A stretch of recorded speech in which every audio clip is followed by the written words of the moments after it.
You know, the state of film in 2022, July 2022, is pitiful. It is downright embarrassing when we compare the now to the when, the now to winding the clock back 20 years. And I keep holding out hope.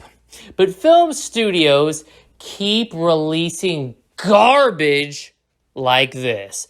Where the Crawdads sing. Now, let me tell you how I know that film is deader than a goddamn doornail. Let me tell you how I know the film industry will never recover. Let me tell you how I know that this medium is a goddamn joke in present time. Because they have taken a book which was honestly pretty fucking bad. I mean, first off, can we address the elephant in the room here? Who the fuck is reading books in 2022? Like, just imagine that. Who's sitting down with a book in 2022? Imagine doing that for a minute.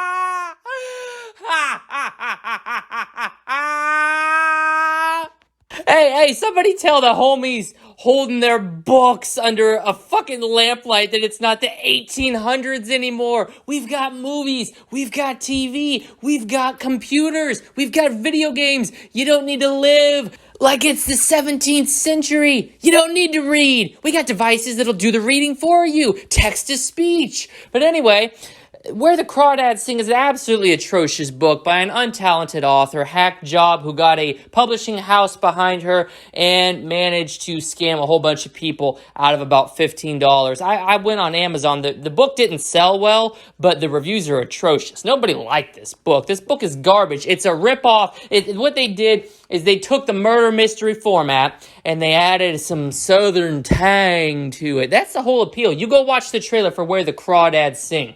All right, you go watch that shit. It's a murder mystery, all right? And of course, they suspect the main lead of doing it, even though she realistically had no reason to do it. The whole pull here, the whole reason that this film, based on a book, and to further extent the book, thinks that they can set themselves apart from a regular murder mystery is they set it in the South. Yeah, you got some southern twang to it. The boys got a little bit of an accent. Oh, yeah, you like them country fried blonde-haired boys, don't you? Blue-eyed, wearing their fucking overalls, getting out, pulling their pants down, fucking the cow in the ass, milking that cow, and then coming in to have some fucking lunch. Oh, yeah. Got you a real southern boy, spitting tobacco, drinking moonshine, flying his Trump flag, wearing flannel, driving down to the fucking gas station, filling up his Ford F-150 that he fucking spent $70,000 on, even though he can't afford the fucking car payment. This redneck motherfucker out here acting like he's got it all figured out. I have to believe that the director is getting one over on us, right? This film is actually meant to make fun of those country hicks, those fucking rednecks, and they're going to be too stupid to realize it. And if that is the case, I give them, it's much like Trump's entire campaign. He said multiple times he loves the poorly educated. They cheer him, and they don't realize, as they're wearing fucking Trump 2024 and Make America Great Again gear, that they're the fucking punchline to his joke. So if the director is actually meaning this as an insult to all Southern people, to all Republicans, to everybody in the South, by all means, I commend you. But we all know that's not the case, because that would take so much more creativity than Reese fucking Witherspoon has. Yeah, she's pumping this shit out. I don't know if she directed it, produced it, whatever, but her name's attached to it, so I'm holding her single-handedly responsible, because she's certainly the biggest name in this film, not that dumbass bitch they got in the lead can't act worth a goddamn. And those two Southern boys, oh yeah, they got that Southern drawl on them. You know, they're just ready to fry up some country fried steak. Absolutely atrocious acting, even in the trailer. Go watch it. You're going to laugh your ass off. There's this one line that the dude comes out with. He's talking to the main character. Well, you're just so beautiful. Like, my God, he sounds like Forrest fucking Gump. I love you, Jane. Like, what is this guy, fucking retarded? Born with a dick in his brain? Anyway, Where the Crawdads Sing? How about Where the Audience Sleeps? Because this film is not only so god-awful, filled with horrible actors who can't do their jobs to begin with, yet they're going to be making out a fucking $1 million payday. This film is not only the most derivative piece of trash that you'll see all year, it's fucking boring. Like, I'm okay with the derivative film if you can at least mix up the formula, if you can at least give me some characters who are not the fucking typical archetype, if you can give me a character arc, a story that has at least a little bit of a twist to it. But then I have to remind myself, Dead Metal is 2022.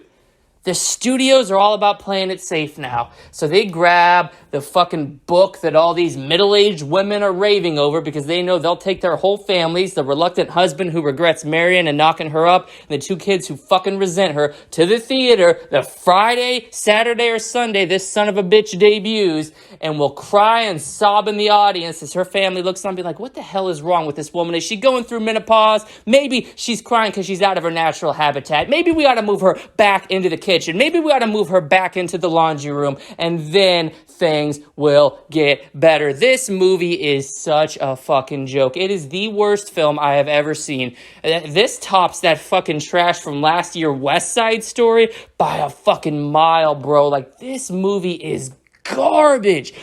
Garbage. Say it one more time for me. Garbage, bro. If you're unironically gonna go sit your ass down and watch Where the Crawdads Sing, if you've already unironically read Where the Crawdads Sing's book, you are ruining these industries. You are ruining them. You know what? If you want to watch shitty films in your own time, in your own home, do it. I don't even give a fuck. But don't come out here supporting this shit day fucking one, ruining it for the rest of us.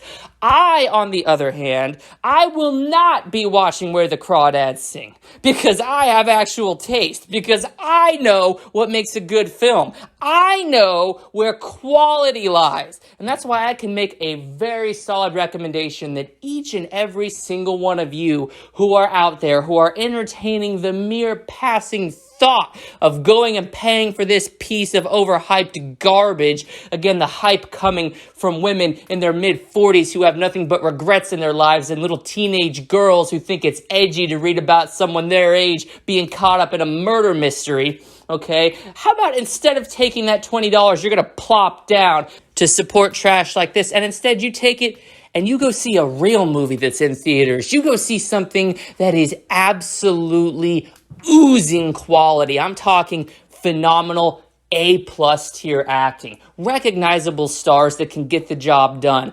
amazing storytelling, seriously, plot twists and turns that, while they catch you by surprise, certainly do not introduce more plot holes or contrivances that ruin it after the fact. And above all else, a twist on a familiar formula that brings a uniqueness to the genre that is so heavily needed. Of course, if you haven't figured it out yet, you're probably a little slow. I'm suggesting that you go see, instead of Where the Crawdads Sing, Thor, Love, and Thunder. Listen, we've all heard the complaints. There are clowns on this platform saying the MCU's been stale for fucking 15 years. What they don't realize is that every single Thor film that comes out gets better and better. Thor takes a fucking god-tier shit on Where the Crawdads Sing. Trust me, Thor ain't worried about the Crawdads singing. He's already blasted their ass into dust with his fucking lightning and smashed their shells with Mjolnir.